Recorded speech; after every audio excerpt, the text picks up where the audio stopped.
The Great Pyramid is not a pile of stones. It is a perfect geometric equation. Ancient architects spoke a secret language, one of circles, squares, and celestial angles, to design the world's first temples.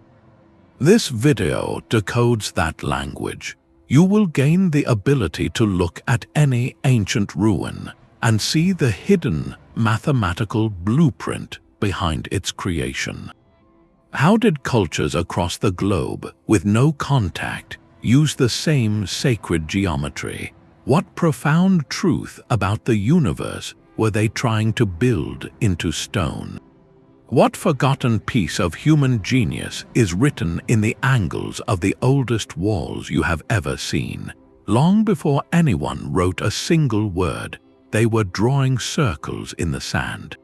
The first human language was not spoken, it was shaped. It was the perfect circle of the sun and moon, the stable square of a cleared plot of land, the dynamic triangle of a distant mountain. These were not just pictures. To the ancient mind, these were the fundamental letters of reality itself, a direct expression of cosmic order. Building a temple, then, was never just about stacking stones to create a roof. It was an act of profound philosophical speech. It was using geometry to whisper secrets about the nature of the universe into the landscape. Centuries later, Greek philosophers like Plato would formalize this idea with what they called the Platonic solids, 5 perfect three-dimensional shapes they believed constituted the very fabric of creation. But this was not a new Greek invention. It was the codification of a truth felt by builders at the dawn of civilization. From the stone circles of Britain to the stepped pyramids of Mesoamerica, we see the same vocabulary of form emerging independently. A circle to represent the heavens and cycles of time, a square to embody the solid, four-cornered earth, a triangle to bridge the two, pointing from our world toward the divine. Why would cultures with no possible contact all choose this same silent alphabet? It suggests something deep within the human spirit, a shared impulse to use the clear, unchanging laws of mathematics to make sense of the sacred, to build a doorway to the eternal using the timeless language of shape. This is the core mystery we are about to explore. That perfect circle drawn in the sand was the very first act of creation. It defined a space, marking a boundary between the ordinary world and a place set apart, a concept the Greeks later called the temenos. This was not a fence to keep people out, but a line to invite something else in. By tracing that circle, ancient architects performed a kind of cosmic surgery, cutting out a piece of the chaotic, undefined earth and infusing it with sacred order. Within that boundary, the rules of the everyday world no longer fully applied. Time, purpose, and even physical laws were believed to bend toward the divine. And at the very heart of this newly created world, at the exact center of the circle, they established a point of infinite significance. This was the axis mundi, the world axis, the still point around which everything else would turn. It was understood as a direct conduit, a spiritual umbilical cord connecting the solid earth beneath their feet, the human realm in the middle, and the vast star-filled heavens above. Everything in the temple's design would now radiate from this singular, potent center. We can see this principle etched into the landscape at places like Stonehenge. While the outer stones form a circle, the true magic lies along its central axis, an invisible line running from the heel stone outside the circle, through the very center of the monument and toward the altar stone. On the solstice, the rising sun perfectly pierces this axis, flooding the sacred center with light. This is not just an alignment, it is a geometric statement. The circle contains the heavens, but the axis is the pathway. The entire structure becomes a machine for capturing celestial moments, all organized around that one central point. This explains the radiating patterns found in so many ancient sites. from the circular shrines of prehistoric Europe to the mandala-like layouts of Hindu and Buddhist temples. They are not random arrangements, they are microcosms, miniature models of an ordered universe, all emanating from a sacred center that connects our small, human world to the infinite. But a circle alone could not contain the entire cosmos. The heavens move in cycles, but we live upon solid ground, a realm of 4 directions and 4 seasons. To bring that celestial order down to earth, ancient builders needed a new shape, one that spoke of stability, boundaries, and human scale. They needed the square. This was the geometry of the terrestrial world.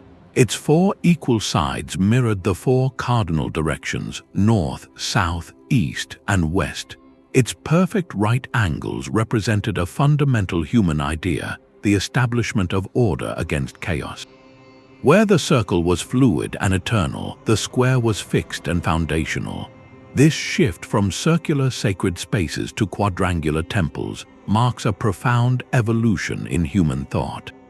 It was no longer enough to simply mark a sacred spot. Now the goal was to build a perfect, ordered world within that spot, a microcosm of an ideal universe. We see this with stunning clarity in the very cradle of civilization, ancient Mesopotamia. Before a single brick was laid for their massive step temples, the ziggurats, priests, and architects performed a meticulous ceremony known as pegging the temple. They would drive a sacred peg into the earth at the precise center of the intended site. From this central axis, they would then use ropes and sighting rods to measure out a perfect square, meticulously aligning its corners with the 4 cardinal directions. This was not just surveying, it was a ritual act of cosmic engineering. They were literally pinning the design of heaven onto the fabric of the earth, anchoring the temple to the fundamental order of the world. The square foundation became a stable, earthly platform, a sacred chessboard upon which the drama of the cosmos could be enacted. This idea of the square as the blueprint for perfect order echoed for millennia. Plato, in his allegory of Atlantis, described the mythical city as a series of concentric rings of water and land, but at its very heart lay a rectangular citadel, a perfectly ordered square at the center of the world. The square provided the necessary grounding. It was the firm stage upon which the soaring, circular dome of the heavens could be raised. This partnership between square and circle created a powerful architectural dialectic, a conversation between earth and sky, between the human need for order and the divine mystery of the infinite. Yet those perfect squares and celestial alignments did not appear by magic. They were pulled from the earth itself by the world's first engineers, using nothing more than rope, a handful of wooden pegs, and a profound understanding of number. In ancient Egypt, these masters of measurement were known as the harpedonapti, the rope stretchers. Their title was their entire job description. They were the ones who translated the sacred blueprints from papyrus scrolls into lines on the ground, who turned philosophical concepts of cosmic order into the literal foundations of temples that would last for millennia. Their primary tool was a long loop of rope, meticulously knotted at equal intervals. This simple cord was, in their hands, a precision instrument of astonishing power. With it, they could lay out vast construction sites, ensure walls were perfectly straight, and most importantly, create the one element upon which all stable architecture depends, the perfect right angle. The secret was a specific arrangement of those knots. Imagine a loop of rope with exactly 12 equally spaced knots, dividing it into 12 segments. Now have 3 people hold the rope taut at the 3rd knot, the 7th knot, and at the point where the loop closes back at the beginning. You have just formed a triangle with sides measuring 3 units, 4 units, and 5 units. And here is the miraculous part. The angle opposite the 5-unit side is a perfect 90-degree right angle. This is the 3-4-5 triangle, a practical application of the Pythagorean theorem over 2,000 years before Pythagoras was born. For the rope stretchers, this was not a mathematical abstraction to be proven in a classroom. It was a daily, physical reality. To square the foundation of a temple, they would first establish one baseline using stakes and a taut rope. Then, using their knotted cord, they would construct a perfect right angle off that line, creating the second side. Repeating this process around the entire perimeter guaranteed that the entire foundation was a true rectangle, with every corner perfectly square. This elegant technique transformed the act of building into a ritual of geometric truth. Every time they stretched that rope and drove a peg into the desert sand, they were not just marking a construction site. They were imposing the immutable laws of mathematics onto the chaotic earth, weaving the invisible fabric of cosmic order into the very ground beneath their feet. The precision of the Great Pyramid, its sides aligned almost perfectly to the cardinal directions, begins with this humble act of rope stretching. It turns the philosopher's circle and the priest's square into a tangible, breathtaking reality. This geometric precision found its ultimate expression in the sun-baked stone of Egypt. To walk the processional way of a temple like Karnak was to embark on a journey written in right angles and sacred ratios. Your path began at the edge of the Nile, at a massive gateway called a pylon, and from that moment you were moving along a single, unbreakable line. This was the central axis, a geometric representation of the sun god Ra's daily journey across the sky. The entire complex was a machine built to channel this celestial energy in a straight line, from the public world into the most secret heart of the divine. Often, this axis was meticulously aligned with a specific star or the solstice sunrise, turning the temple itself into a permanent clock and calendar, a frozen ray of sunlight given architectural form. As you moved inward, the geometry of the space began to transform you. The broad, open courtyard just inside the pylon was a perfect square or rectangle, a public space filled with light and people. But you did not stop there. You passed through another, smaller gateway into a hypostyle hall, a forest of stone columns. Here, the squares became more intimate, the ceiling lower, the light filtering dimly through high windows. The progression was deliberate, a sequence of nested rectangles, each one more sacred and restricted than the last. You were moving from the expansive square of the earthly world into ever tighter, more focused geometric frames, compressing the chaos of the outside into the perfect order of the sanctuary. This was not just architecture, it was a spiritual funnel using pure form to guide the soul. And within that stone forest, another secret language was spoken, the language of proportion. Look up at those towering columns, often shaped like bundles of papyrus or lotus plants. The space between them, their height, even the width of the hall itself, were frequently governed by a specific, harmonious ratio. We know it today as the golden ratio, a proportion where a line is divided so the longer part relates to the smaller part as the whole line relates to the longer part. It is a ratio that appears throughout nature, in the spiral of a nautilus shell, the arrangement of seeds in a sunflower.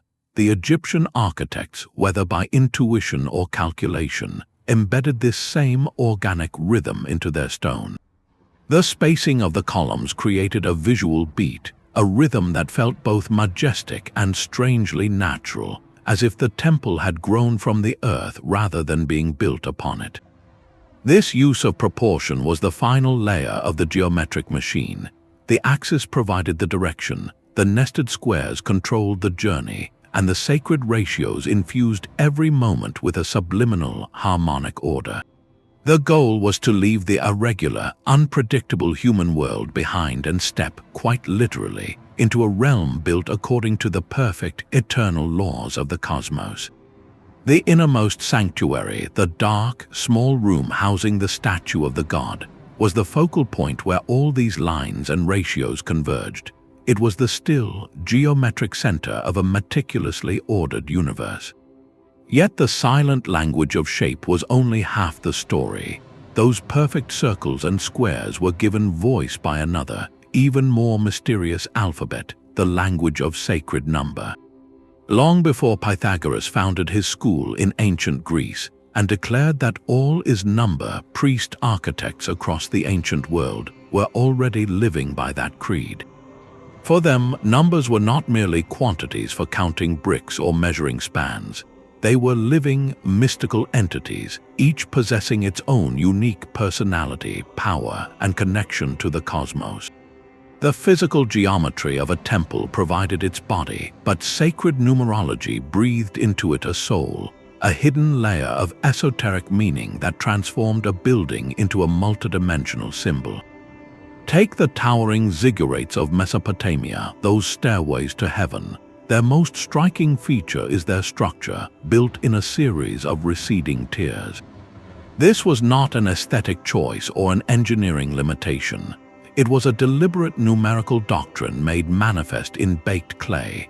The most sacred of these structures were built with 7 levels. Why 7? In the Mesopotamian sky, there were 7 celestial wanderers, the 7 classical planets visible to the naked eye: the Sun, the Moon, Mercury, Venus, Mars, Jupiter, and Saturn. Each tier of the ziggurat was dedicated to one of these powerful deities. To climb the temple was to ascend through the celestial spheres, a physical and spiritual journey from the earthly realm up through the layered heavens. The number 7 was the code for the complete cosmic order. Similarly, the number 4 was the code of the earth. Its resonance is almost universal, representing the 4 cardinal directions, the 4 seasons, and the 4 elements that many ancient cultures believed composed the material world. We see this sacred 4 echoed in the quadripartite division of cities, in the 4-sided foundations of temples from China to the Americas, and in the 4 gates that often pierced city walls. This numerology was woven directly into the blueprint: the dimensions of a sanctuary, the count of columns in a hall, the number of steps in a stairway. These were rarely arbitrary practical decisions. A hall might have 12 columns mirroring the months of the year. A temple might be laid out on a grid of 8 by 8 squares, a number associated with regeneration and cosmic balance. This created a profound duality in how the temple was experienced. For the general populace, it was a place of awe-inspiring beauty and imposing scale, its geometric harmony speaking to them on an intuitive, almost cellular level. But for the initiated, the priests and scholars who understood the sacred code, every measurement whispered a second, secret narrative. Walking through the temple became an act of reading a mathematical text, where each number revealed a layer of philosophical or astronomical truth. This is the true genius of the ancient blueprint. It operated simultaneously on multiple planes, a public monument of staggering beauty that also functioned as a concealed library of cosmic knowledge, written not in ink, but in the very proportions of the stone itself. The stone itself seems to hold its breath in the deep midwinter dark. For 364 days of the year, the inner chamber of Newgrange in Ireland is a silent, shadowy tomb, a mound of earth and stone older than the pyramids. But on the morning of the winter solstice, something extraordinary happens. As the sun crests the distant horizon, a slender beam of light pierces a perfectly aligned opening above the entrance, a feature called a roof box. This sliver of dawn travels down a long, narrow passageway, a stone tunnel built with impossible precision, until it floods the central chamber with a radiant golden light for exactly 17 minutes. This is not a happy accident of architecture.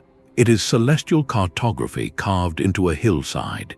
The entire 5,000-year-old structure is a sophisticated machine with one purpose: to capture that single, fleeting moment when the sun is reborn.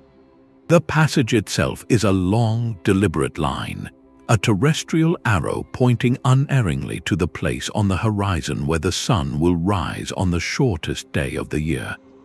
The builders of Newgrange used the immutable geometry of their temple to trap time itself, to ritualize the most critical turning point in the cosmic year, and to prove, in stone and light, that human order was forever bound to the cycles of the heavens.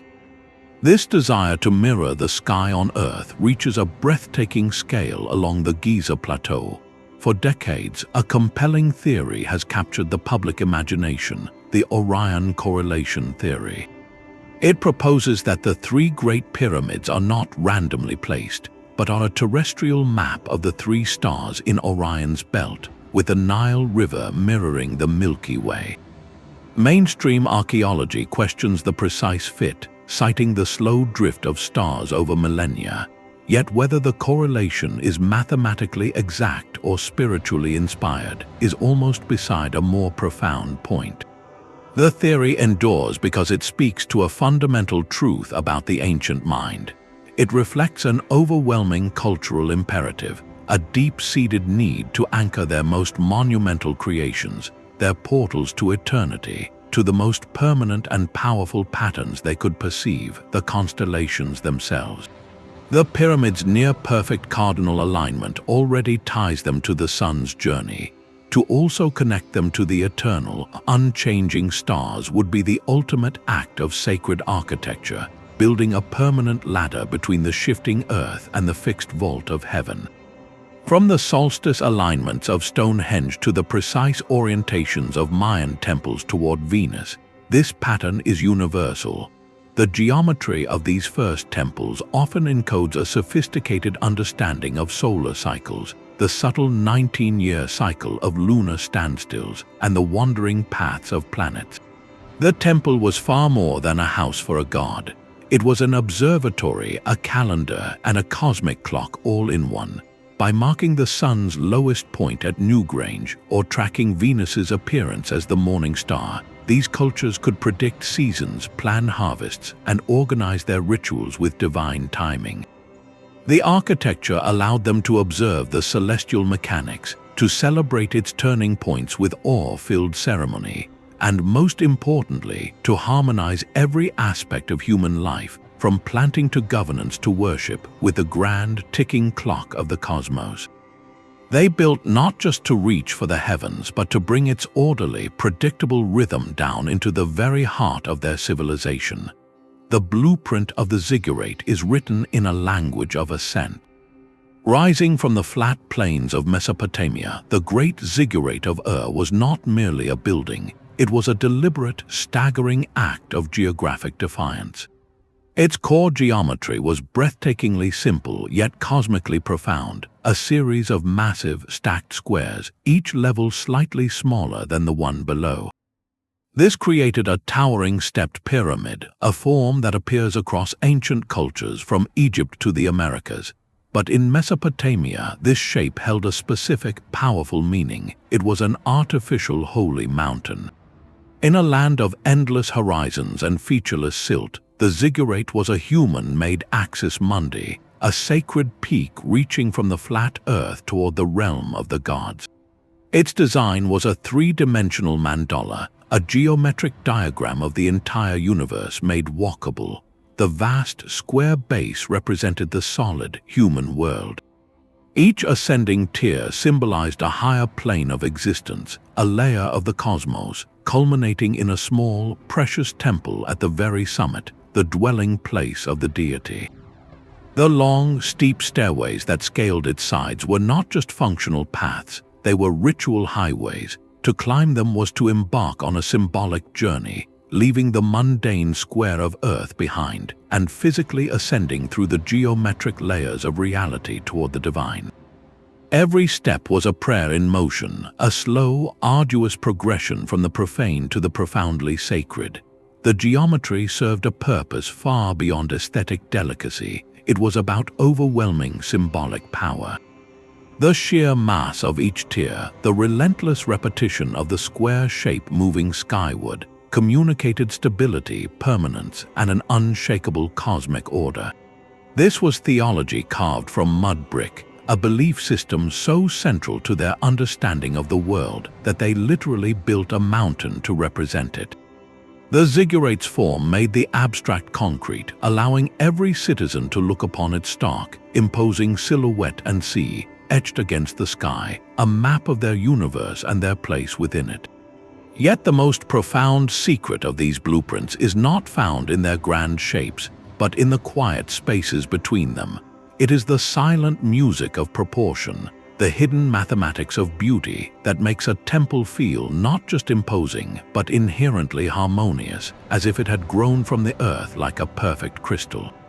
Ancient architects understood that certain ratios, when woven into a building's dimensions, resonated with something deep within the human spirit, creating a sense of order so fundamental it felt divine.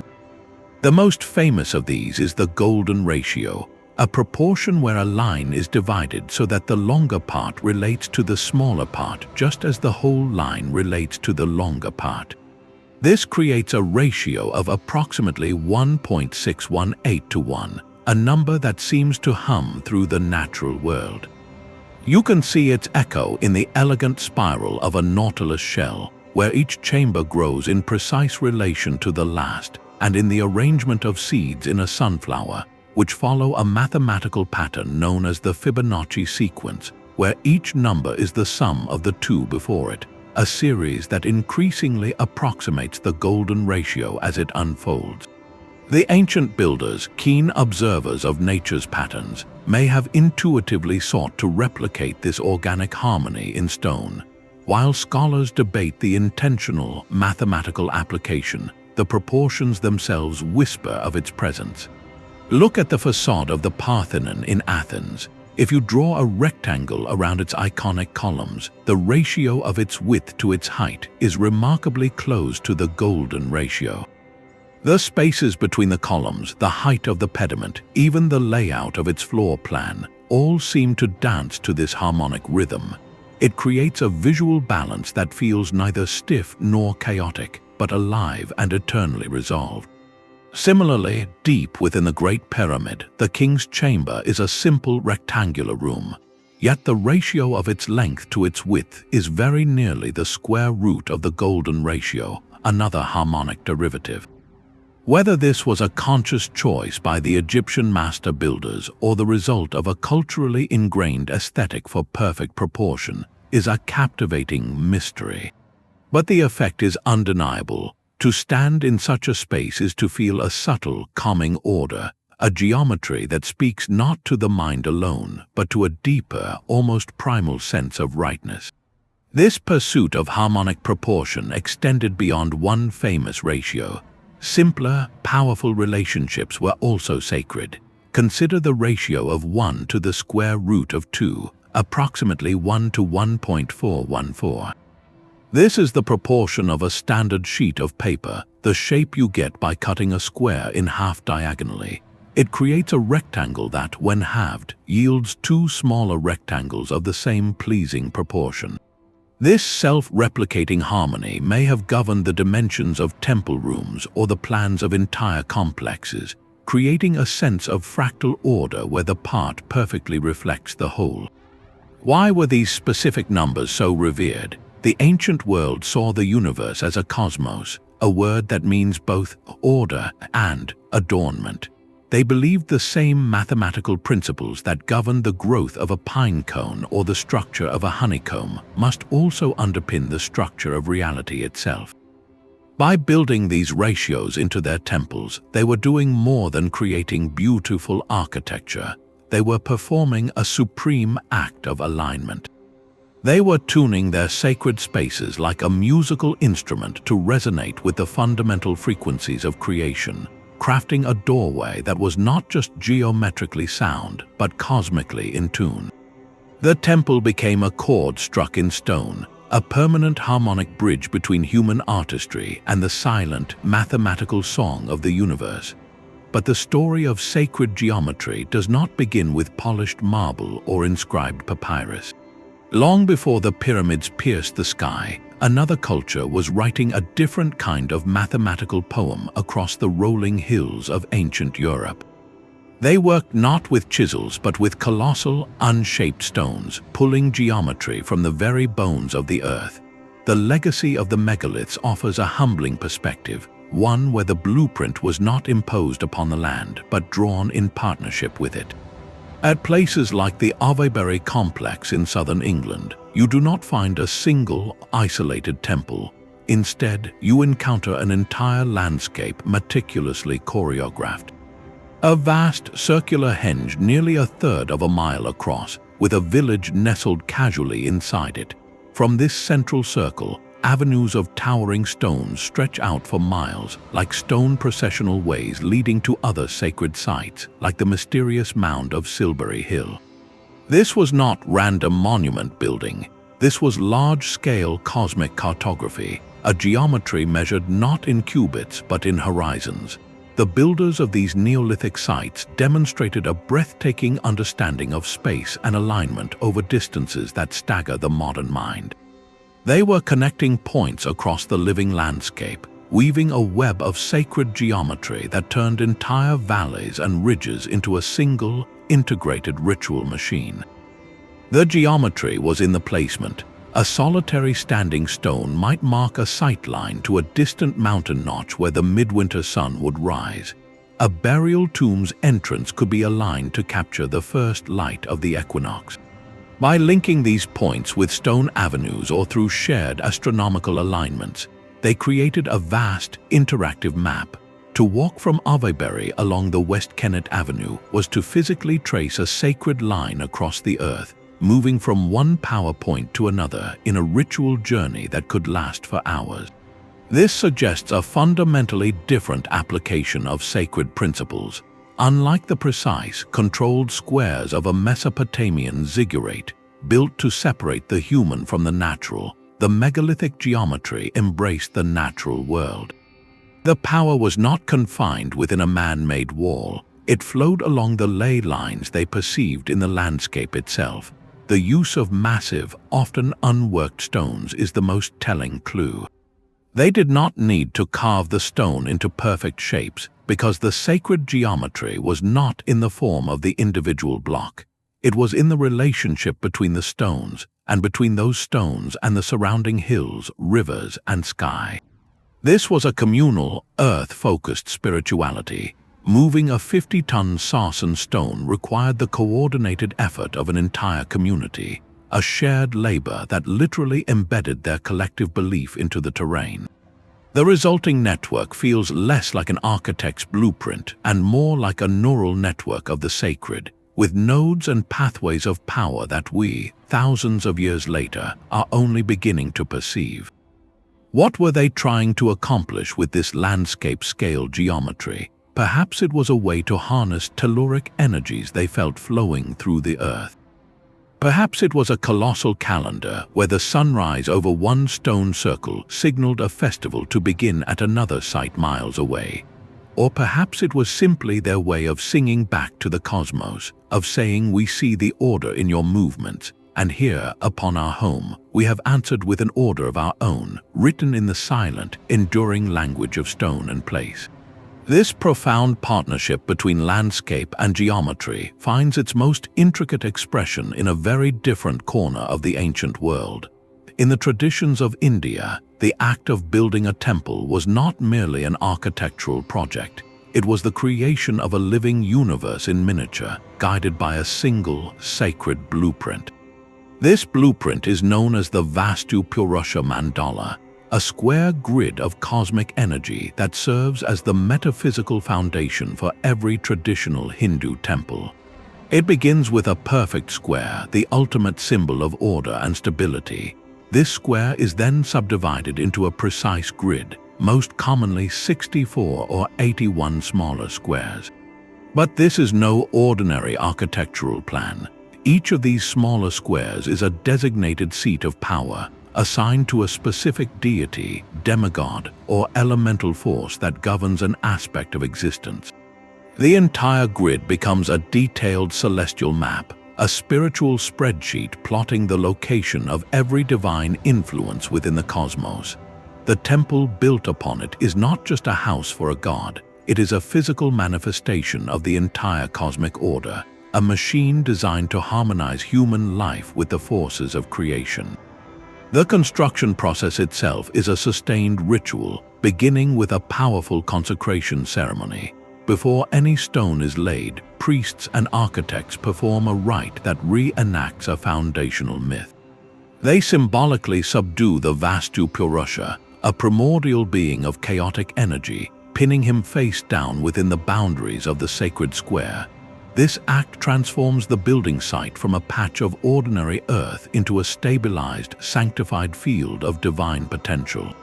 The geometry of the mandala becomes the very instrument of this transformation, its lines acting as sacred bonds that hold the chaotic forces in check, creating a perfectly ordered space where the divine can safely reside. At the very heart of this grid, in the central square or cluster of squares, lies the most sacred space of all, the Garbhagriha, the womb chamber. This is where the primary deity statue is installed, the spiritual and geometric axis of the entire microcosm. Every measurement of the temple, the height of its tower, the width of its halls, the depth of its foundation, radiates mathematically from this central point, just as the universe itself was believed to expand from a singular divine source. What emerges from this meticulous process is architecture as a supreme act of devotion. The soaring, mountain-like spire of the temple, the Shikara, represents the axis mundi, the world axis, leading the eye and the spirit upward. The intricate carvings that cover every surface are not mere decoration. They are the populated cosmos, the countless deities and stories mapped from the mandala grid into vibrant, three-dimensional life. To walk through such a temple is to navigate a living diagram. You move from the outer, more worldly sections of the complex, corresponding to the peripheral squares of the mandala, progressively inward toward the dark, silent center. This journey mirrors the spiritual quest from the distractions of the outer world to the focused unity of inner truth. The Vastu Purusha mandala demonstrates that for these ancient builders, geometry was far more than a practical design tool. It was a ritual technology, a sacred syntax. The act of construction was a sustained meditation, a way to literally build the universe according to divine principles, brick by consecrated brick, inviting the boundless cosmos to dwell within the perfect, sacred square. For the builders of those first temples, geometry was a felt truth, a practice whispered by the stars and etched into the land. But centuries later, across the Mediterranean, a philosopher would give that intuitive practice a voice, a name, and a formidable intellectual framework. The ancient principles of sacred form found their most famous theorist in the Greek thinker Plato. In his mind, the perfect circle drawn in the sand, the flawless square of a temple foundation, were not just human inventions. They were fleeting glimpses of a higher reality. Plato proposed the existence of a realm of perfect, eternal forms, ideal templates of which everything in our imperfect world is merely a shadow. And the clearest window we have into this perfect realm, according to Plato, is geometry. The triangle you draw is always flawed, but the idea of a triangle, with its exact angles and immutable properties, exists forever in the realm of forms. This was a revolutionary philosophical justification for everything the ancient builders had been doing instinctively. Geometry was no longer just a useful craft. It was the divine language of creation itself. Plato explored this idea most vividly in his dialogue, Timaeus. Here, he presents a mythical creation story where a divine craftsman, the demiurge, shapes the chaotic void into an ordered cosmos. And what are the demiurge's primary tools? The very geometric shapes found in ancient blueprints. In Plato's cosmic workshop, the demiurge constructs the soul of the world from circles of the same and the different, representing the orbits of the fixed stars and the wandering planets. He then fashions the four classical elements, earth, air, fire, and water, each from one of the five perfect three-dimensional shapes that would come to be known as the Platonic solids. Fire was the sharp tetrahedron, earth was the stable cube, air was the octahedron, and water the flowing icosahedron. The fifth solid, the dodecahedron, was reserved for the shape of the cosmos as a whole. This was not merely a poetic metaphor. For Plato and his followers, it was a scientific and theological truth. The universe was literally built from sacred geometry. This philosophical codification had a profound and lasting impact. It provided a powerful intellectual engine that would drive architectural thought for the next 2 millennia.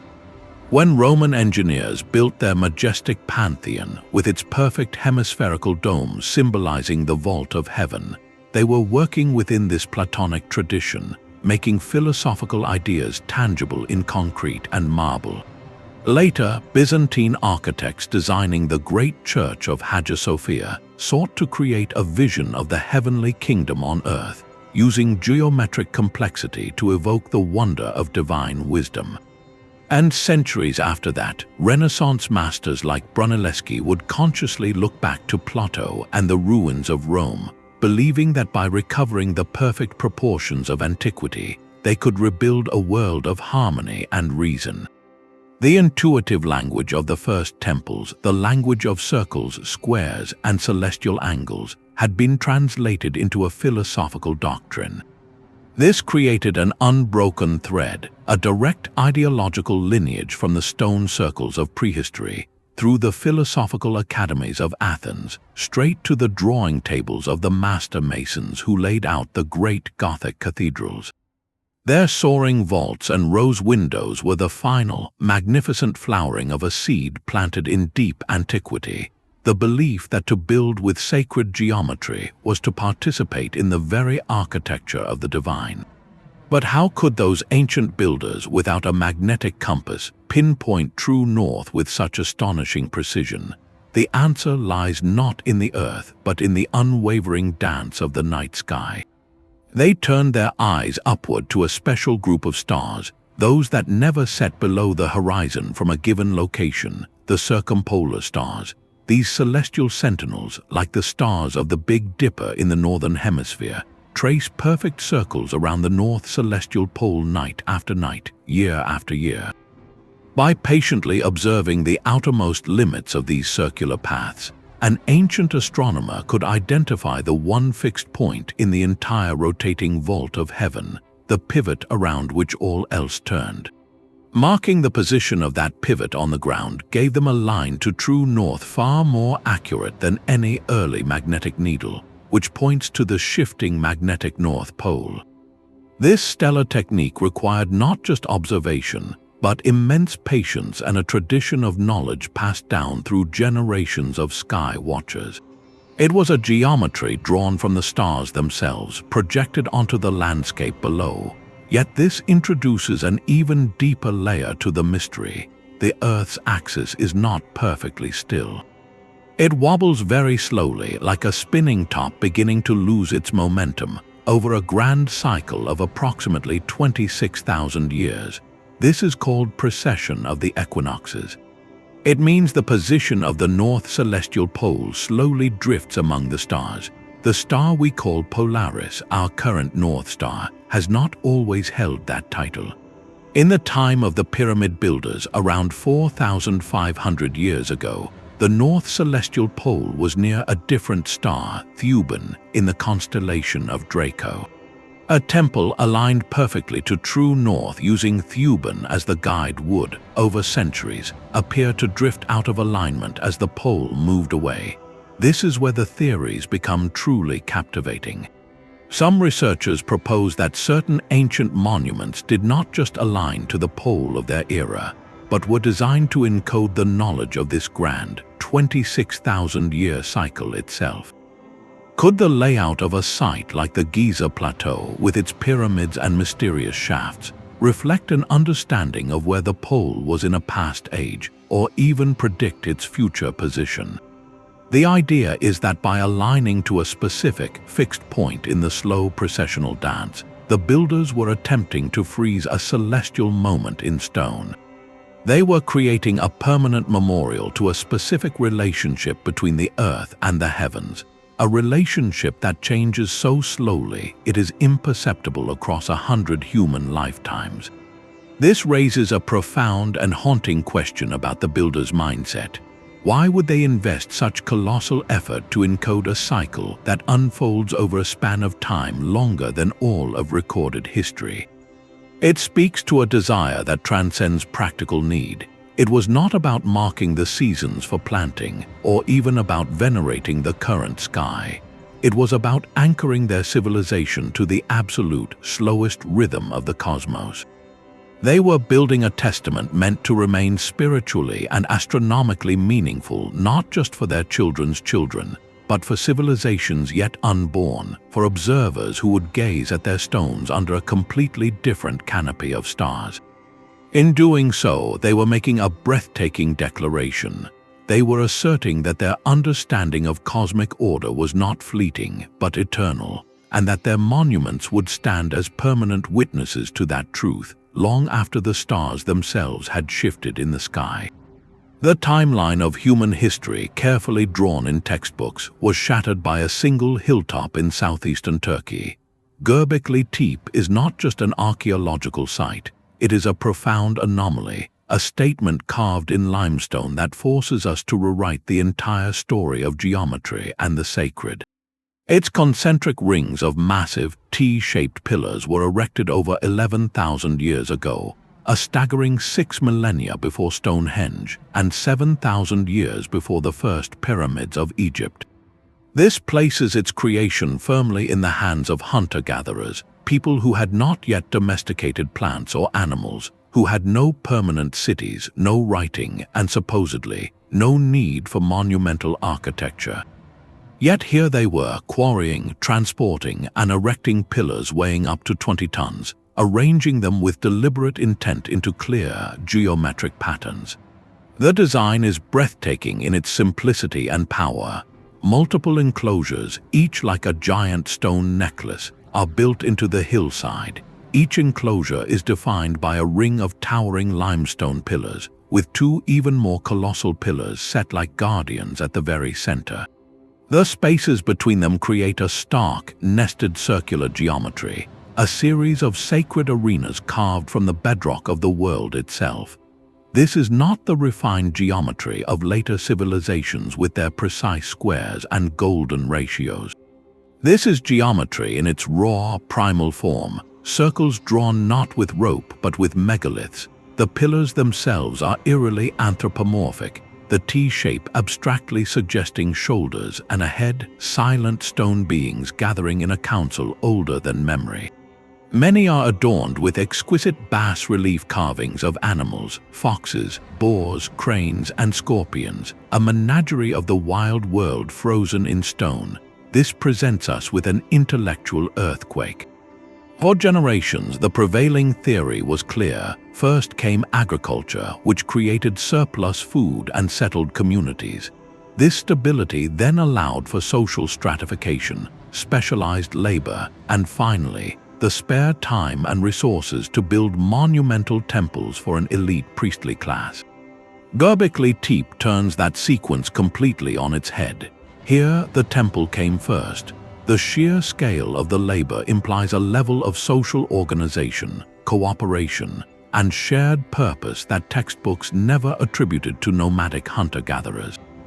They must have gathered in large numbers from across a wide region, motivated by a belief so powerful it compelled them to undertake a decades-long project of staggering difficulty. This suggests a startling new possibility, that the drive to create large-scale geometric sacred spaces may not be a product of complex society.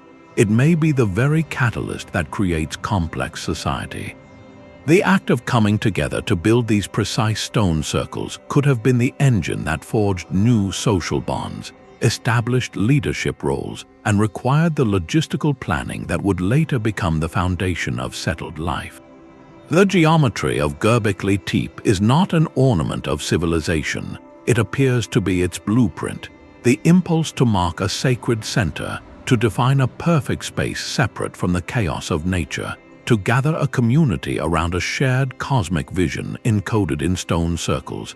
This impulse seems to be far more fundamental to the human psyche than we ever dreamed. Before we farmed wheat, we were building temples. Before we wrote laws, we were drawing perfect circles with 20-ton stones. Göbekli Tepe whispers that the language of sacred geometry is not a human invention of the agricultural age, but a deep, innate part of our species, a primal need to find order in the cosmos and build it together into the very bones of the earth. The fluid, organic lines of Minoan Crete stand in stark contrast to the rigid axes of Egypt.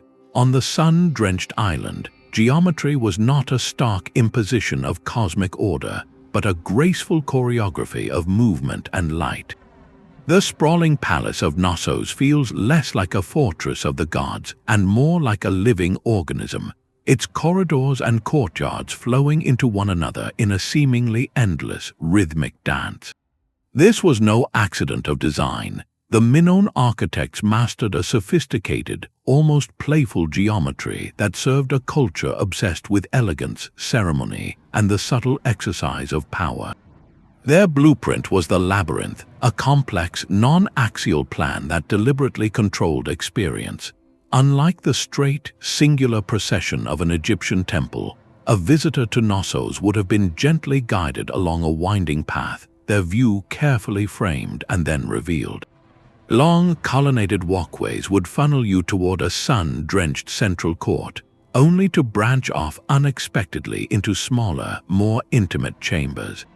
This was geometry as psychological theater, creating a sense of wonder, mystery, and controlled revelation that reinforced the authority of those who knew the way.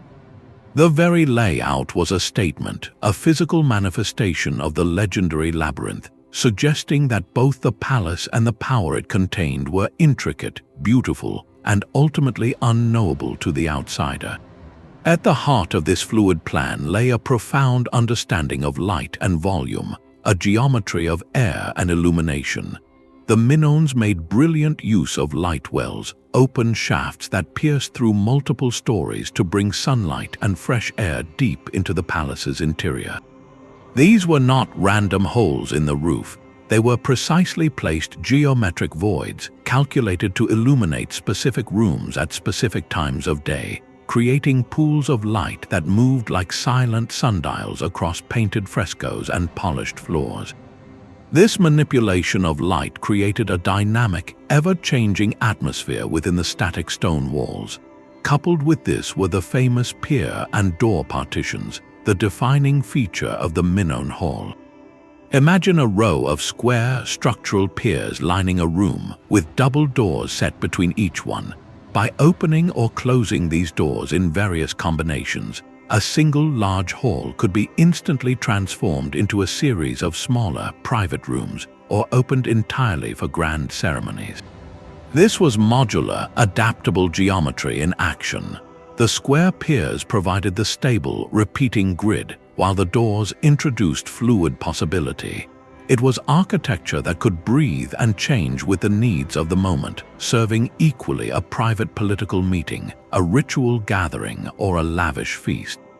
This system reveals a cultural value placed on flexibility and layered experience, a far cry from the fixed, eternal sanctums of other ancient civilizations.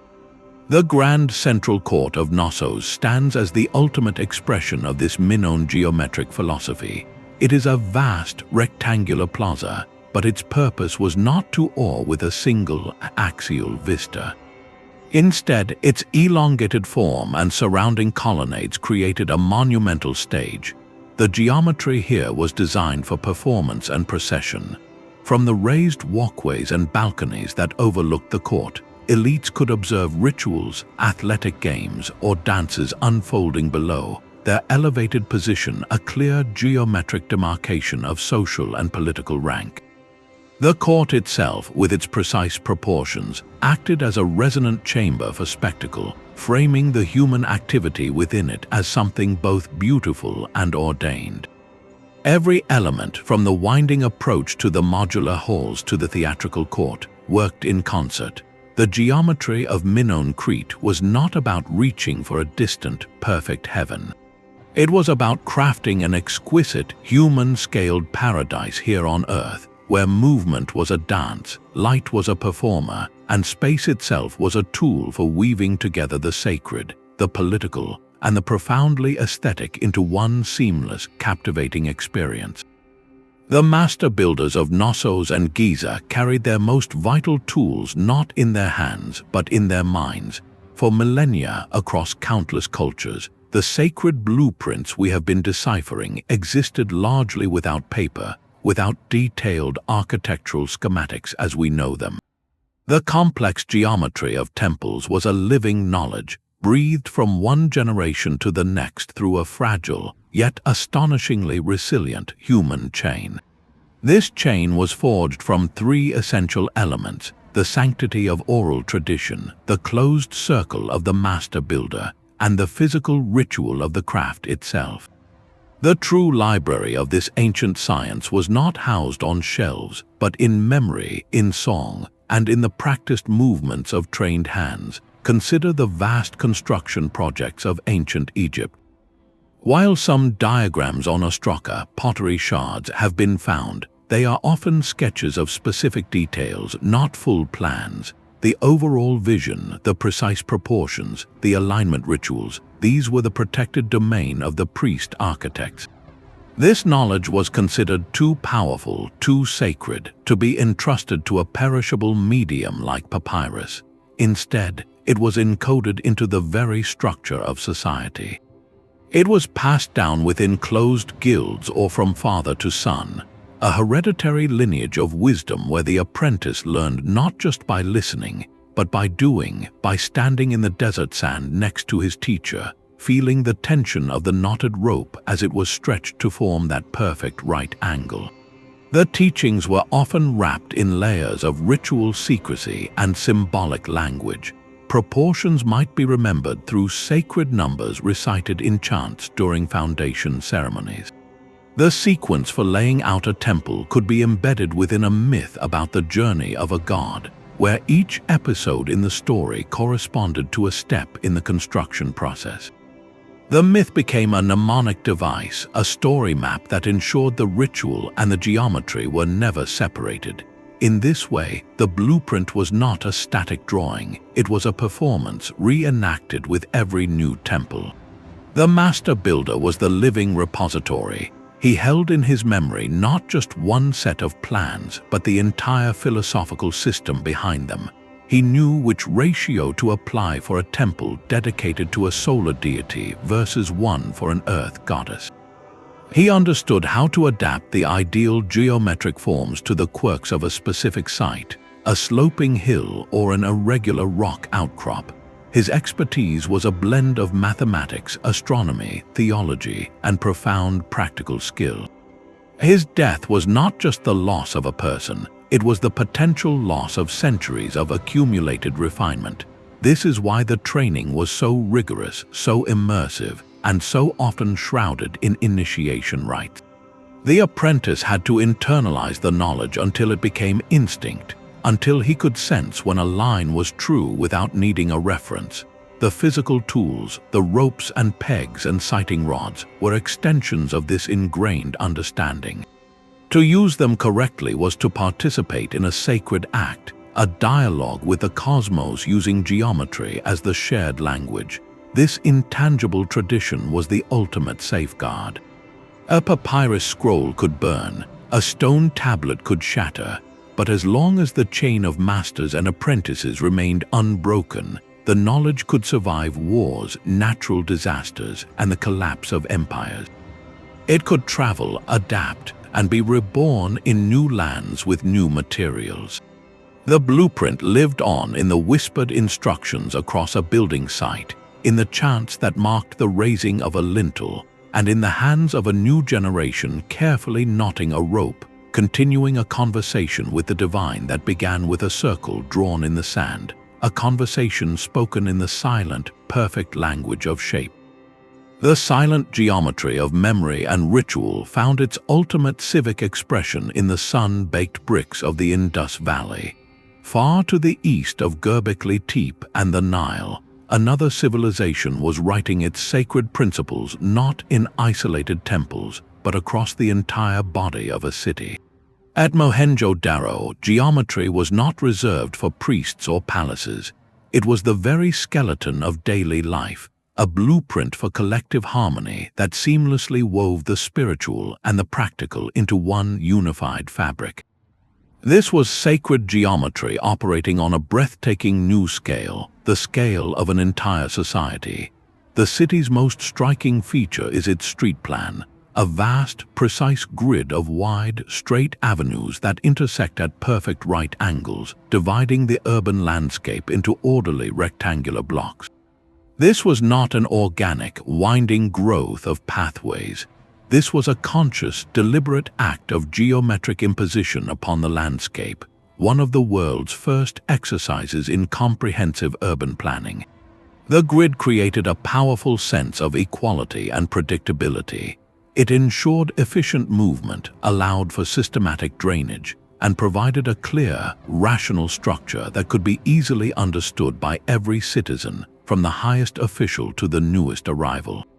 This geometric order was the civilization's answer to chaos, a way to manage the complexities of tens of thousands of people living in close proximity, promoting hygiene, commerce, and social stability through the simple, unchanging logic of the straight line and the right angle.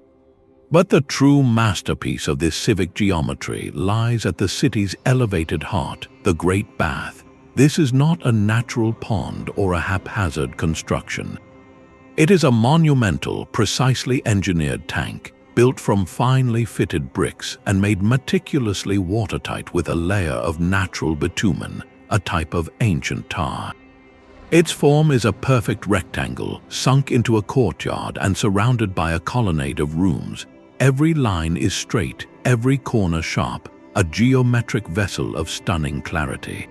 The sophistication of its construction speaks of advanced hydraulic engineering, with a clever system for filling it with fresh water and draining it for cleaning.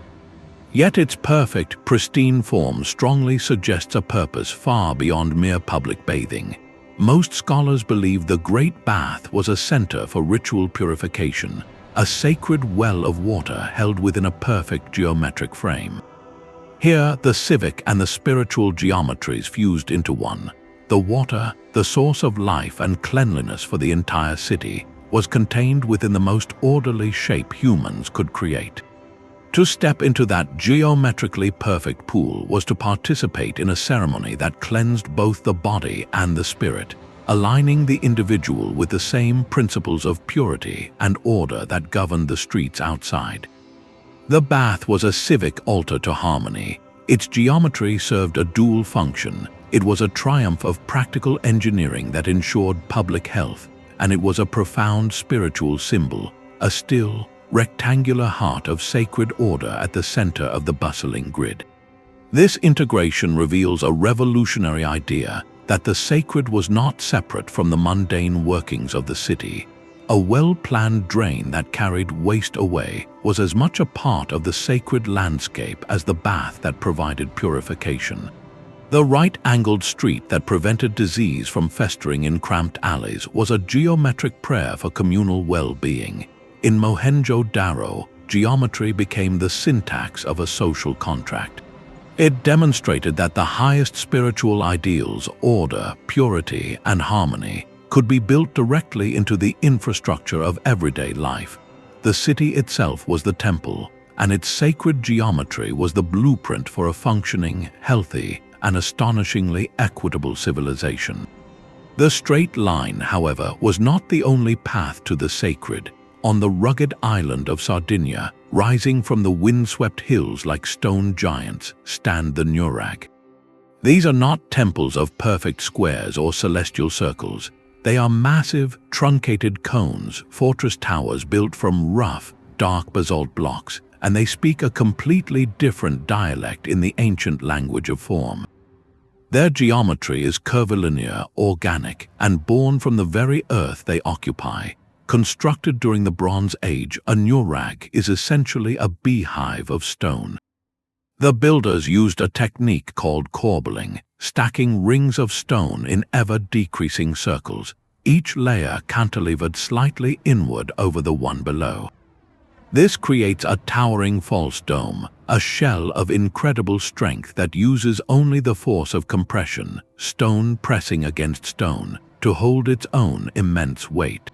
There are no right angles here, no grand axes. The sacred geometry of the Nuraghe is the geometry of pressure and counter-pressure, a mastery of physical forces given monumental shape. The result is a form that feels both utterly natural, like a weathered mountain peak, and intimidatingly artificial. The thick, sloping walls and the small, dark entrance tunnels create a sense of impregnable power. While their primary function was likely defensive, serving as watchtowers and strongholds for the island's clans, their imposing presence and frequent placement near sacred wells and ritual sites suggest a deeper spiritual dimension. They were not just forts, they were statements of ancestral identity, permanent landmarks that tied a community to its territory through an architecture of sheer, enduring mass. This broadens our understanding of sacred geometry profoundly. It shows that the language was not limited to ideal Platonic forms imported from the heavens. It could also emerge from the practical challenges of local materials and the need for security. The rough, volcanic basalt of Sardinia did not lend itself to fine, squared masonry. Instead, the builders listened to the stone and developed a geometry that worked with its properties. The corbelled dome was a brilliant solution, a shape derived from structural necessity that, through repetition and scale, became imbued with cultural and likely religious meaning. The Nuraghe teaches us that sacred geometry could be as much about resilience and earthly power as it was about celestial harmony. It was a language adaptable to different environments, one that could convey permanence, protection, and a deep connection to the land through the rugged, compressive beauty of the circle in 3 dimensions. Yet these powerful geometric languages were never spoken in isolation. While the fundamental grammar of circles and squares may echo a universal human intuition, the specific dialects, the precise ratios, and sophisticated techniques began to travel. They moved not with invading armies, but with caravans of spices and bolts of silk, carried in the minds of merchants, artisans, and scholars who walked the great connective tissues of the ancient world. The Silk Road was far more than a highway for luxury goods. It was a bustling information superhighway, where architectural ideas were precious, intangible cargo. A master builder from Persia, seeing the grand stupas of India with their hemispherical domes symbolizing the cosmos, might carry that curvilinear concept back west, where it would later influence the development of the Byzantine dome. Greek geometers, after Alexander's conquests, brought their rigorous proofs and Platonic ideals to the libraries of Alexandria, where they mingled with centuries of Egyptian empirical knowledge on proportion and alignment. This was not a simple case of one civilization copying another. It was a slow, creative process of translation and adaptation. A geometric concept, like the perfect square grid of a city plan, might travel from the meticulously ordered streets of Mohenjo-Daro. Centuries later, a similar love for the right-angled grid appears in the planned cities of the Hellenistic world, like Priene in modern-day Turkey. Was this direct transmission along ancient trade routes that connected the Indus Valley to the Mediterranean? Or was it a separate, convergent solution to the same civic problem of order? The evidence often lies in the subtle details, the specific ratios used in column spacing, or the unique way a dome transitions from a square base to a circular top, a geometric puzzle solved in strikingly similar ways in places far apart. The incense route winding up the Arabian Peninsula likely carried more than frankincense and myrrh. It may have facilitated the exchange of celestial knowledge between Mesopotamian star watchers and the temple builders of Egypt, subtly refining how each culture calculated alignments to the solstice sun or the rising of specific stars. This geometric diffusion was a conversation, not a monologue. When a concept arrived in a new land, it was filtered through a local lens of belief, material, and climate. The Greek ideal of geometric perfection met the Roman obsession with engineering utility, giving birth to a new, monumental architecture of arches and concrete that still obeyed harmonic proportions. The Buddhist stupa, a circular burial mound representing the universe, traveled along trade routes to China, where its geometry was reinterpreted through native architectural traditions, eventually influencing the multi-tiered pagoda. Each culture took the geometric seed, planted it in its own spiritual soil, and watched it grow into something uniquely its own. This is why we see such a rich, interconnected tapestry across the ancient world, a family resemblance in the bones of temples from Cambodia to Constantinople, yet each wearing the distinct artistic and symbolic clothing of its homeland. The shared language of shape allowed for a silent, profound dialogue across mountains and deserts, a dialogue that built our world not as a collection of isolated wonders, but as a slowly woven geometric whole. The profound patterns we see are not always the ones the builders intended. This brings us to a vital and necessary conversation within the study of ancient sites, the debate between meaningful alignment and simple coincidence. It is a debate that forces us to confront a fundamental question: are we, with our modern minds and advanced software, projecting our own fascination with the cosmos onto structures whose creators had entirely different priorities? This skepticism is not a dismissal of ancient genius, but a crucial tool for separating robust historical insight from seductive, yet unproven, speculation. Consider the sheer number of celestial objects in the sky: the sun, the moon, the planets, and thousands of stars, each moving along its own complex path. Now consider a single ancient structure with multiple doorways, windows, or corners. The mathematics of probability suggest that by pure chance alone, some of those architectural features will line up with some celestial event, if you look hard enough and allow for a wide enough margin of error. The critical distinction lies in precision and repetition.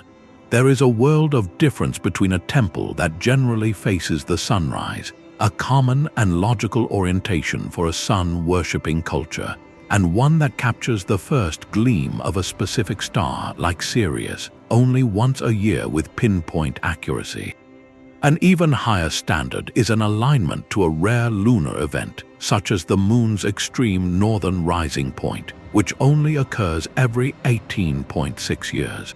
An alignment this precise, repeated across multiple sites built by the same culture, becomes far harder to dismiss as random chance. It suggests a sustained, generational effort to observe and memorialize that long celestial rhythm. This healthy academic skepticism guards against what some scholars critically call pyramidiate theories, wild claims that see elaborate astronomical codes or advanced alien knowledge in every measurement. It reminds us that the ancients were brilliant, practical observers of their world, deeply attuned to the cycles of nature for survival and spiritual purpose. Their achievements are monumental enough without needing to attribute to them a modern, scientific understanding of astrophysics. The true wonder may not be that they built with the precision of modern astronomers, but that they built such enduring monuments to their observations with the tools and knowledge they possessed. Their geometry was a language of meaning, not necessarily of technical exactitude by our standards. So as we marvel at a beam of light in a 5,000-year-old tomb, we must ask, is this a carefully engineered celestial clock, or a fortunate byproduct of an entrance built to face the life-giving winter sun? Often, the most honest answer lies not in choosing one extreme, but in appreciating the beautiful interplay between intentional design, cultural worldview, and the undeniable, majestic patterns of the sky itself. If the temple for the living was a machine to commune with the gods, then the tomb was its ultimate counterpart, a machine built for a one-way journey. This architecture served a different kind of eternity, one where the sacred geometry was not a public celebration of cosmic order, but a private, permanent vessel for the soul. In these spaces, the line between a house for the divine and a home for the departed blurred into nothingness, each built from the same immutable language of circles, triangles, and perfect alignments. The tomb was the final, most personal temple a person would ever enter. Consider the Mycenaean Tholos tombs, those astonishing beehive structures buried in the Greek hillsides. The most famous, the so-called Treasury of Atreus, is a masterpiece of compressive geometry. Its chamber is a perfect corbelled dome, each ring of stone blocks laid with meticulous care, cantilevering inward until they meet at a single, breathtaking point high above. This soaring, hollow space is not a random crypt. It is a geometric echo of the womb and the cosmos simultaneously, a stone universe in miniature where the deceased would rest at the very center. The approach to this inner sanctum is just as deliberate. A long, walled passageway called a dromos cuts straight into the hillside, acting as a powerful ceremonial axis. Walking this confined, linear path in the dim light, you are moving along a singular, geometric vector, leaving the world of the living behind with every step, funneled inexorably toward the circular chamber of eternity. The entire structure is a ritual in stone, using the clarity of the straight line and the perfection of the dome to map the soul's passage from the linear time of life into the cyclical, timeless realm of death. The geometry here is not for the living community to share, but for the solitary individual to traverse, a permanent and silent guide built into the very earth. This principle finds its most iconic expression in the sun-baked sands of Egypt. The pyramid's stark, angular silhouette is more than a royal grave. It is perhaps the purest geometric statement ever made. Egyptologists have long interpreted its shape as a representation of the Benben, the primordial mound from which creation sprang, but its geometry also functions as a frozen ray of sunlight.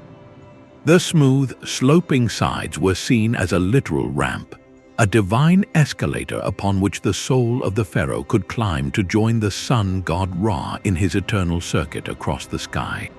The pyramid's perfect square base anchors it to the four corners of the earth, while its apex points unerringly to the celestial realm.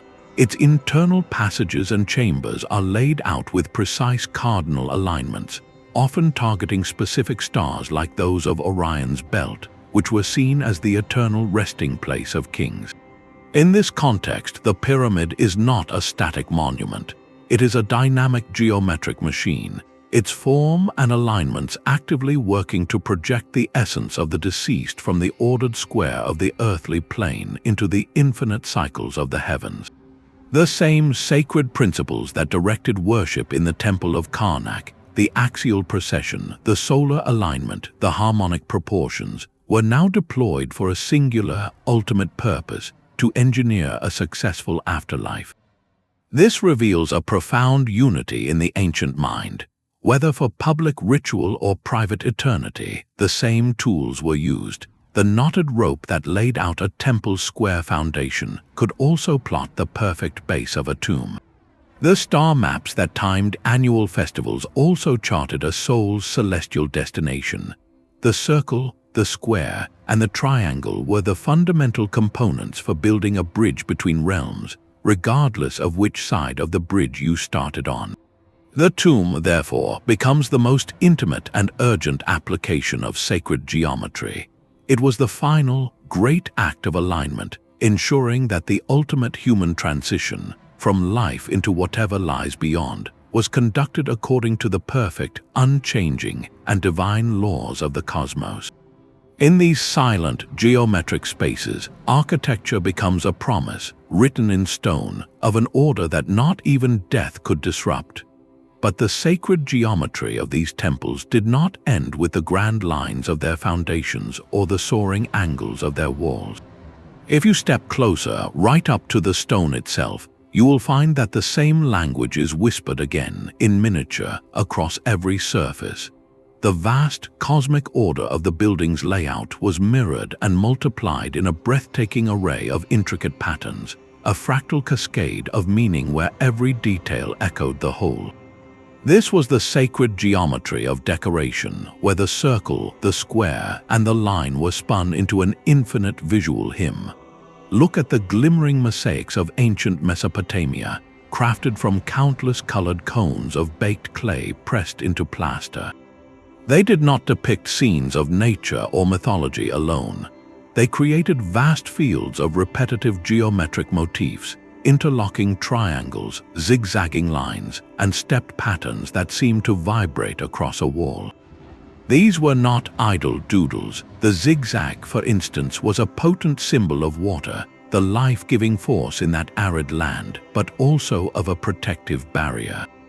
The endless, repeating steps of a meander pattern, what we often call a Greek key, visually represented the concept of eternity, a path with no beginning and no end. This microgeometry served as a symbolic skin for the architecture, wrapping the ziggurate's massive, earthly squares in a shimmering cloak of protective, eternal order. In Egypt, this principle was taken to a profound level of integration. Hieroglyphic inscriptions, the very words of the gods, were often framed within precise, rectangular borders called cartouches. But look at the borders themselves, the edges of temple walls, the bands that separate narrative scenes. They are frequently filled with geometric patterns, like the Keka frieze, a repeating design of stylized lotus flower buds or tied bundles of reeds. This pattern, in its endless repetition, symbolized joy, festivity, and the cyclical renewal of life. It created a visual rhythm, a steady beat that guided the eye along the wall, just as the temple's axis guided the body through space. The decoration was not applied after the fact. It was an essential layer of the architectural intent, a continuous visual chant that reinforced the stone's message of eternal, rhythmic order. Perhaps no culture explored the infinite potential of decorative geometry more deeply than the Celtic artisans of ancient Europe. In their breathtaking metalwork and illuminated manuscripts, they developed the intricate, mesmerizing art of the knot. Celtic knotwork is a universe of interlaced lines with no clear start or finish, weaving over and under themselves in seemingly impossible complexity. This was the ultimate expression of interconnectedness. The single, unbroken line, looping and twisting back on itself, symbolized the interconnected web of all life, the endless cycle of birth, death, and rebirth, and the labyrinthine path of the spiritual journey. To gaze upon a panel of intricate knotwork is to become visually entangled in its logic, to follow a path that leads everywhere and nowhere, perfectly mirroring the mystical belief system it represented. It is geometry as meditation, a static image that implies perpetual motion and unity. This microgeometry served a powerful psychological and spiritual function. It created a total, immersive environment. From the moment a worshipper passed through the temple gateway, aligned to the cosmos, and walked its proportioned halls, their eyes would be met at every scale with the same symbolic vocabulary. The massive columns spoke of cosmic pillars, their capitals blooming with stone leaves based on sacred ratios. The walls around them shimmered with patterns of eternity and protection. The floor beneath their feet might be laid in tessellating squares or circles. There was no visual escape from the message. This cohesive visual field saturated the senses, quieting the chaotic thoughts of the outside world and focusing the mind completely on the symbolic order of the sacred space. Every surface, from the grandest arch to the smallest border, spoke in unison, chanting the same silent, geometric truth about the nature of a harmonious and infinite universe. The temple became a complete sensory instrument, tuned not just with space and light, but with a visual rhythm that prepared the soul for communion. The stone's final whisper is not in its mass, but in its subtle, breathing curve. Centuries after the pyramids and ziggurats, on the sun-washed acropolis of Athens, geometry underwent a profound and humanizing transformation. Here, in the Parthenon, the ancient pursuit of cosmic order met a new obsession, the perfection of human perception and ideal beauty. This temple, the crowning achievement of Greece's Golden Age, represents a pivotal moment where sacred geometry was refined not just to please the gods, but to captivate the human eye and mind.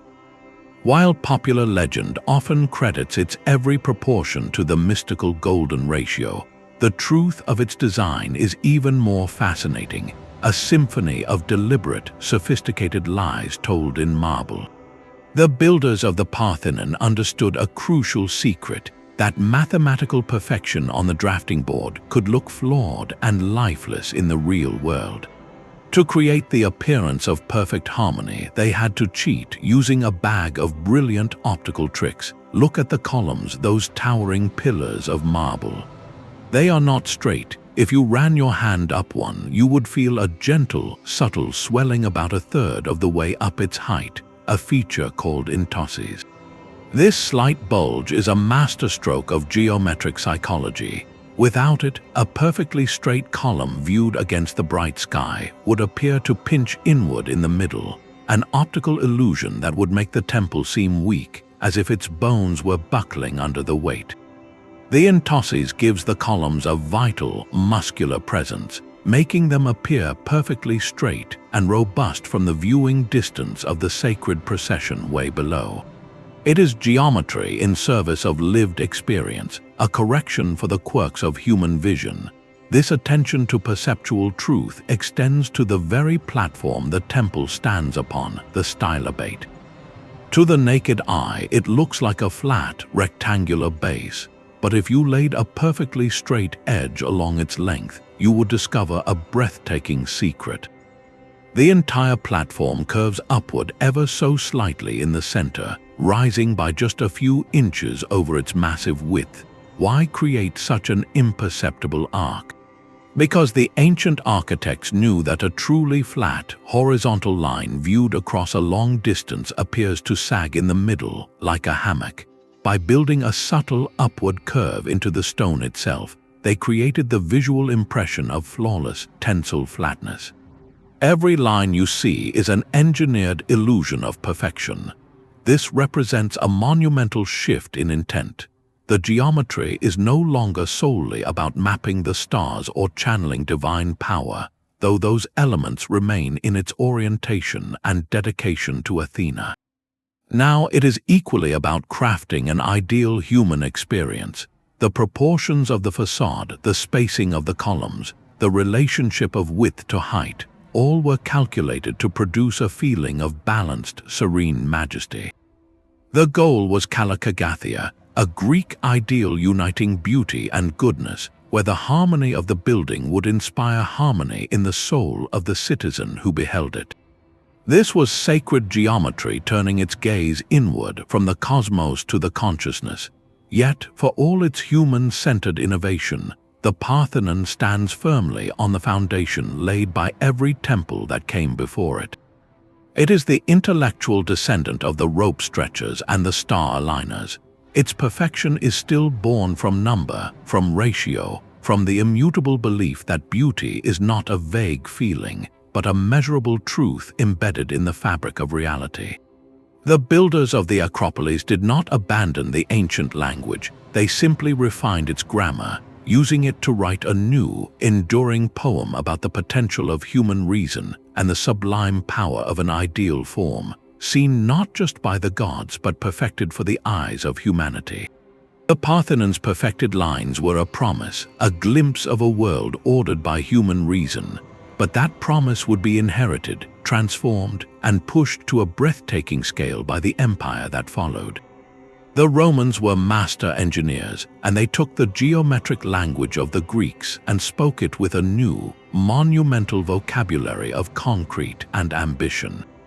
In the heart of Rome stands the Pantheon, a building that is less a temple and more a geometric theorem carved from light and space.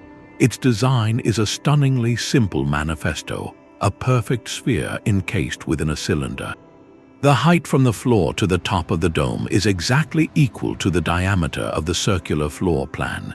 If you could lift the great dome and set it on the ground, it would fit perfectly inside the rotunda, touching the walls at every point. This is geometry made cosmic. The dome itself, a coffered concrete hemisphere, represents the vault of heaven. The single, open oculus at its apex, a perfect circle nearly 30 feet across, is the eye of the sky, the sole source of light. Throughout the day, the beam of sunlight from this opening sweeps across the interior like a celestial sundial, marking the hours on the patterned floor and illuminating the niches that once held statues of the gods. The entire structure is a working model of the universe as the Romans understood it, a harmonious, spherical cosmos centered on the earth with the heavens rotating above. It is the most literal and magnificent application of ancient sacred geometry ever constructed, a space where you do not just look at symbols of the divine, you stand inside a mathematically perfect representation of the divine order itself. This profound knowledge, however, did not flow uninterrupted through history. With the decline of Rome and the fracturing of its empire, the sophisticated engineering manuals and the guild secrets of the master builders were scattered, lost, or buried in forgotten libraries. The geometric blueprint of antiquity seemed to fade into the rubble of the classical world, but the language was too powerful to disappear entirely. It was preserved not in grand imperial projects, but in the quiet scriptoria of monasteries, where monks meticulously copied the works of ancient geometers like Euclid, and in the practical, guarded traditions of the few remaining stoneworking guilds. The flame was kept alive, waiting for a new age to fan it back into a blaze. That new age arrived with the rise of the great Gothic cathedrals of medieval Europe. Here, the ancient blueprint re-emerged not as a memory of Roman gods, but as the hidden skeleton of Christian faith. The master masons who designed charters, Notre Dame, and Amiens did not have the Roman recipe for concrete. Instead, they worked with cut stone, and their primary tools for design were the same fundamental shapes used millennia earlier, the compass for the circle and the straightedge for the square. They called their sacred methods ad triangulum, designed by the triangle, and ad quadratum, designed by the square. From these simple beginnings, they generated structures of impossible lightness and soaring height. How did it work? Imagine the master mason starting with a single square drawn on his tracing floor, a large, flat surface of plaster where full-scale plans were laid out. By rotating that square and drawing circles from its corners, he could generate a perfect equilateral triangle. This triangle, symbolizing the Holy Trinity, became the generative seed for the entire cathedral's proportions. The height of the nave, the width of the aisles, the pitch of the roof, all could be derived through geometric operations from that initial sacred triangle. The majestic rose windows, those giant wheels of stained glass that flood the transepts with colored light, are perfect studies in circular geometry, their intricate tracery often based on the squaring of the circle or the unfolding of complex polygons. Every rib in the vaulting, every arch in the arcade, was born from a geometric progression of circles and squares, a silent calculus of faith. This direct lineage is the most powerful evidence for the enduring nature of this ancient language. The Pantheon's cosmic sphere and the cathedral's heaven-pointing spire are two different answers to the same eternal human question: how do we build a home for the sacred? One used geometry to create a contained, perfect universe to stand within. The other used the same geometric principles to build a skeletal framework that reached violently, aspirationally, toward a heaven that lay beyond. The Roman concrete dome embodied the cosmos, the Gothic stone vault strained to escape it. Yet both were built from the same alphabet of circles and triangles, the same pursuit of harmonic proportion, the same belief that the path to the divine was not just prayed, but precisely measured and built. The blueprint of the world's first temples, the language whispered by the rope stretchers and star aligners, did not vanish. It simply went underground, was carried through the dark ages in the minds of craftsmen, and re-emerged centuries later to give stone wings to a new vision of the eternal. That frozen song of geometry still echoes, a whisper across millennia that refuses to be silenced. Our journey through these blueprints reveals a truth far more stunning than any single alignment or ratio. The world's first temples were never merely buildings. They were three-dimensional prayers, silent symphonies of stone composed in the key of the cosmos itself. They were celestial calendars marking the grand, slow dance of the heavens, and profound philosophical arguments about order, meaning, and humanity's place within an infinite whole, all expressed without a single written word.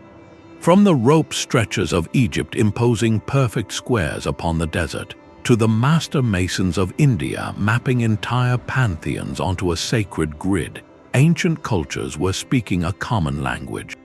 It was a vocabulary of circles and triangles, of squares and celestial angles, a shared syntax of shape used to articulate their deepest, most universal questions.